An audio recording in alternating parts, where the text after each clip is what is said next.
I am Ryu, a Jay of the Third Arbor, and co-pilot to the most unpredictable force I've ever encountered, a human named Yates. Among my kind, I am considered adventurous for interfacing with a flight console, rather than rooting myself in the nurturing soil of our homeworld. But compared to Yates, I am as stationary as the eldest of my species. Our unlikely partnership is a microcosm of the greater human-Jay alliance, a confluence of complementary traits that has proven surprisingly effective in navigating the chaotic currents of galactic politics. We Jay provide analytical precision, patience, and a long-term perspective that spans centuries. Humans contribute their adaptability, their quick decision-making, and their utterly baffling capacity for creative problem-solving. These traits have never been more crucial than now, as we face the Yipper's threat.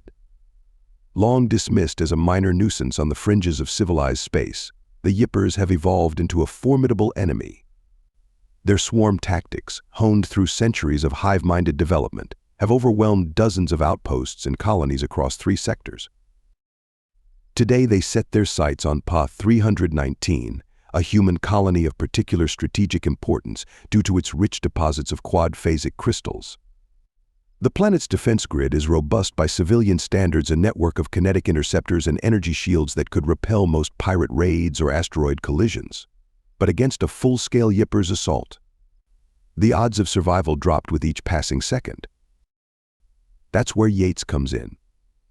Known across the galaxy as the Wraith, his combat record defies statistical analysis. Time and again, he has achieved victories that our most sophisticated AI models deemed impossible. His neural interfacing scores are off the charts, allowing him to pilot our QSF-4 Banshee quantum strike fighter as if it were an extension of his own body. When the first long-range scans detected the Yipper's battle swarm, most of PA 319's defenders felt a sense of doom. I observed elevated stress hormones in all human crew members, except Yates.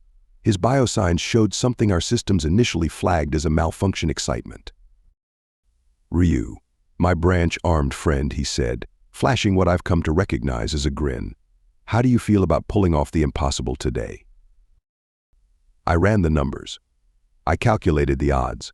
I formulated 7 different responses, each designed to dissuade him from what was clearly a suicidal course of action. In the end, I said none of them. Because I've learned that with Yates, the impossible is merely improbable. And humans, it seems, thrive on improbability. "I feel," I responded, my leaves rustling in what humans mistake for amusement, "that it's just another day flying with you, Yates." As we rocketed toward the hangar bay, I interfaced with the Banshee's systems, feeling the hum of its quad-phasic engines resonating through my fibrous core. Yates's hands danced over the controls, making last-minute adjustments that I knew weren't in any official combat manual. The hangar bay doors parted, revealing the vast darkness of space, and beyond it, the glittering, deadly swarm of the approaching Yipper's fleet. At that moment, I understood why humans are considered the most dangerous pilots in the galaxy. It's not their skill, though Yates has that in abundance. It's not their technology, though the Banshee is a marvel of engineering. It's their inability to accept the impossible, their refusal to yield to overwhelming odds, their irrational, illogical, brilliant audacity. As we shot out into space, I braced my roots against the G-forces and prepared my systems for the chaos to come.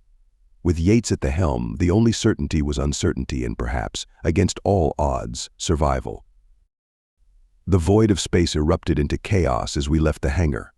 Our long-range sensors painted a grim picture. The Yipper's swarm was vast, a writhing mess of biomechanical ships that seemed to defy conventional tactics.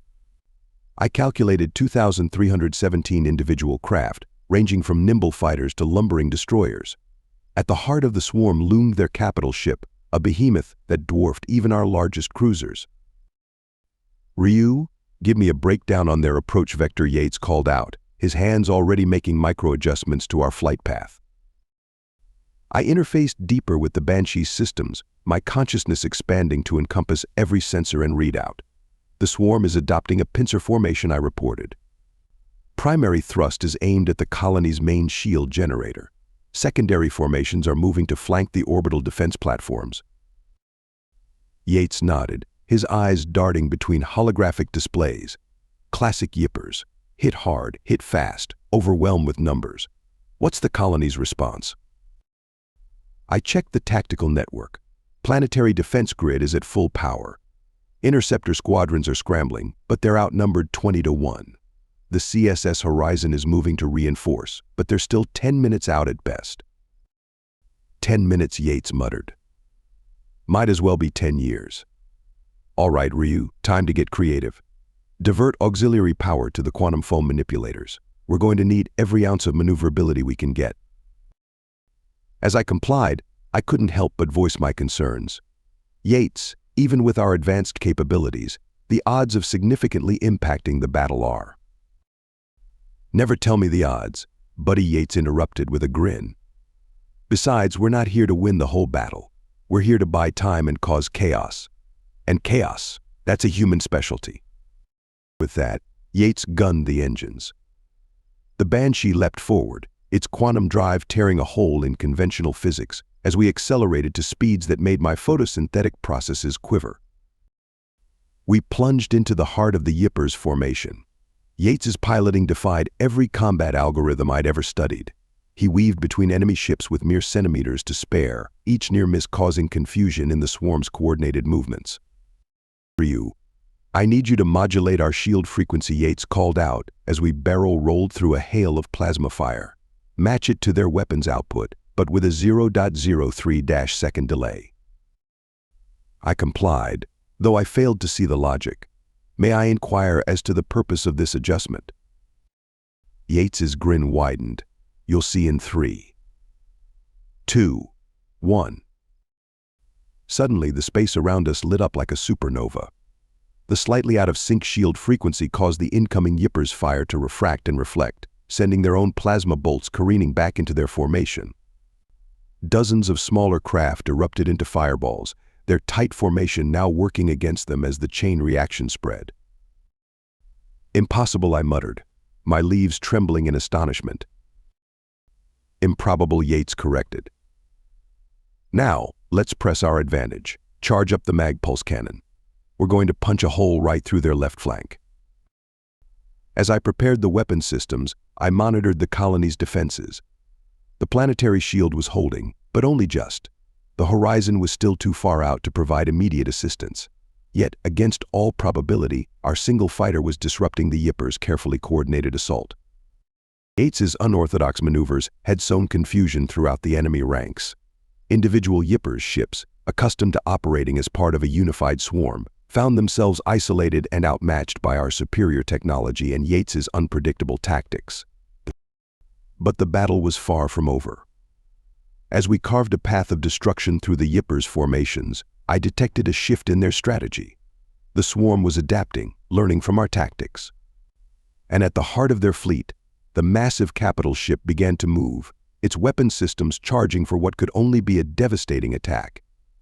Yates noticed it too.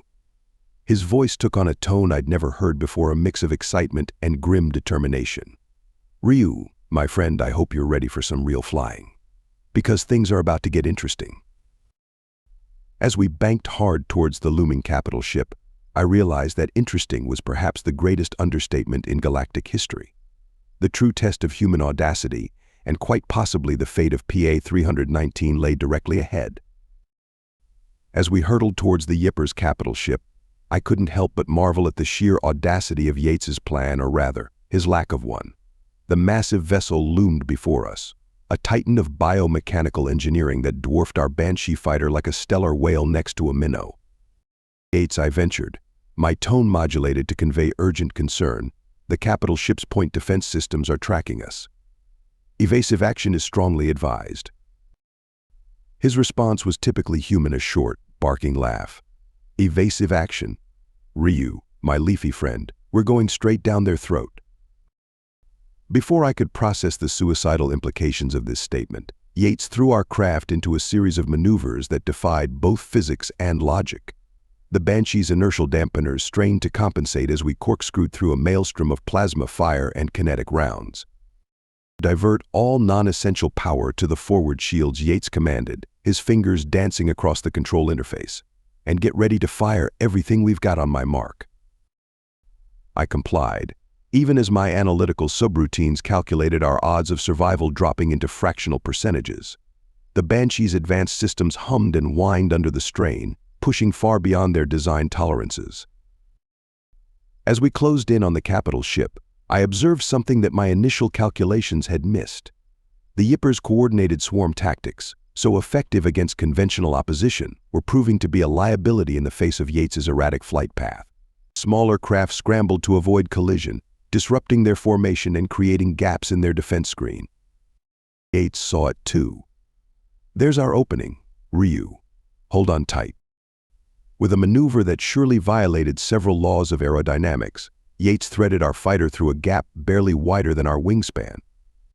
We skimmed along the hull of the capital ship, so close that the Banshee's sensors were overwhelmed by the electromagnetic emissions from the vessel's power conduits. "Yates, I'm detecting a vulnerability," I reported, my sensors picking up an anomaly. "There's a fluctuation in their shield matrix, coordinated with the firing of their main cannon." A fierce grin spread across Yates's face. "Now that's what I call a target. Ryu, I need you to modulate our weapon's frequency to match that fluctuation. We'll only have a split-second window, but if we time it right." I understood the implications immediately. It was a plan so precisely calculated yet so recklessly bold that it could only have come from a human mind. As the capital ship's main cannon began to charge for another devastating blast, Yates lined up our approach. The Banshee's engines screamed in protest as we accelerated beyond safe limits, streaking towards the fluctuating section of the shield. "Now," Ryu Yates shouted. I fired every weapon we had, perfectly timed with the shield fluctuation. Our barrage pierced through the momentary gap, striking the exposed cannon array with pinpoint accuracy. The effect was instantaneous and catastrophic. Secondary explosions blossomed across the capital ship's hull as our precision strike cascaded through its power systems. The behemoth began to list, its coordinating influence over the swarm faltering. As we peeled away from the stricken vessel, narrowly evading the debris field our attack had created, I realized that my probability calculations would need significant revision. The improbable had become reality, thanks to the terrifying combination of human intuition and daring. "How's that for some fancy flying?" Yates quipped, his voice tight with exertion but tinged with unmistakable pride. Before I could formulate a response, our sensors lit up with new alerts. The Yippers' swarm, momentarily disoriented by the damage to their capital ship, was regrouping, and they were angry. "Looks like we've stirred up the hornet's nest," Yates muttered, his hands already moving to adjust our course. "Got any more tricks up your branches, Ryu? Because I think we're going to need them." As the swarm closed in around us, I realized that our victory, however impressive, was far from complete. The most dangerous part of our mission still lay ahead, and I found myself experiencing an emotion that I had previously associated only with humans' excitement. The space around us erupted into chaos as the enraged Yippers' swarm regrouped. Our successful strike against their capital ship had dealt a significant blow, but it had also painted a massive target on our Banshee fighter. We were now at the center of a furious maelstrom of enemy ships, all intent on our destruction. "Ryu, status report," Yates barked, his hands a blur over the controls as he juked and weaved through the intensifying barrage. I interfaced deeper with our systems, my consciousness spreading through every circuit and sensor. Shield integrity at 62% and falling. Weapon systems are operational but overheating. The colony's defenses are holding, but only just. The CSS horizon is still 4 minutes out. Yates nodded grimly. 4 minutes. We need to give them 4 minutes. Any ideas, partner? For a moment, my logical circuits struggled to find a solution. The odds were overwhelming, the variables too numerous. But then, in a flash of insight that felt almost human, I had an idea. "Yates, the Yippers communicate via quantum-entangled particles. If we could disrupt that communication." A wild grin spread across Yates's face. "We could throw their whole swarm into disarray. Ryu, you beautiful branch, that's brilliant. Can you reconfigure our QE sensors to emit an interference pattern?" "Affirmative, but we'll need to get close." "Very close." Yates's grin turned feral. "Close is what we do best. Hold on tight." What followed was the most harrowing display of piloting I've ever witnessed. Yates flew us directly into the heart of the Yipper's swarm, corkscrewing and jinking between enemy ships with mere centimeters to spare. Each near miss caused Yipper's craft to collide with each other, adding to the chaos. As we penetrated deeper into the swarm, I activated our modified QE sensors. The effect was immediate and spectacular. Yipper's ships, suddenly cut off from their hive mind coordination, began to move erratically. Some fired blindly, hitting their own allies. Others simply drifted, their pilots seemingly paralyzed without the collective guidance. But our victory was far from assured. Our shields were failing, our hull taking direct hits. Warning klaxons blared as systems began to fail across the ship. Yates, I reported, my usual calm voice tinged with urgency, we cannot sustain this assault much longer. Just a little more. Yates grunted, his face contorted with effort, as he pushed our craft beyond its limits. And then, just as it seemed we could endure no more, a new voice crackled over our comms. This is Captain Sorella of the CSS Horizon. Hang tight, Banshee. The cavalry has arrived. The space around us lit up as the Horizon's weapon systems engaged, tearing through the disorganized Yipper's swarm. With their coordination disrupted and their capital ship crippled, the enemy fleet stood little chance against the fresh reinforcements. As the last of the Yipper's ships fled or were destroyed, an eerie calm settled over the battlefield. Yates slumped in his seat, exhaustion evident in every line of his body. But there was a smile on his face as he turned to me. Well, Ryu, how's that for some fancy flying? I took a moment to process the events of the last few hours. We had faced impossible odds, employed strategies that defied conventional logic, and emerged victorious. And it was all due to the unpredictable, irrational, brilliant mind of my human pilot. I believe I said slowly, my leaves rustling in what I now recognized as amusement, that I owe you an apology, Yates. I had always considered the human propensity for risk-taking to be a weakness. I now see that it can be your greatest strength.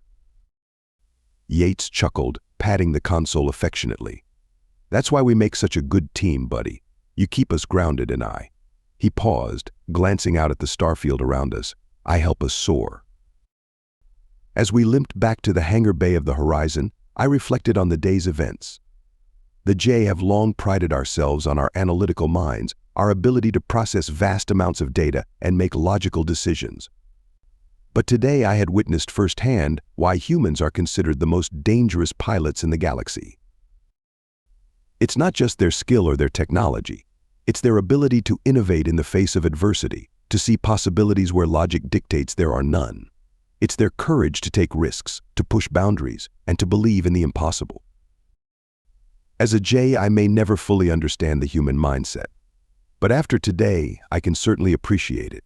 And as I settle in for the long journey home, I find myself looking forward to our next impossible mission. After all, with a human like Yates at the controls, the impossible is just another challenge waiting to be overcome. Thank you so much for listening to this story. I hope you loved it. Please remember to subscribe if you did like it so you can see more videos like this. And please give us a like and a comment too. I'll see you in the next one.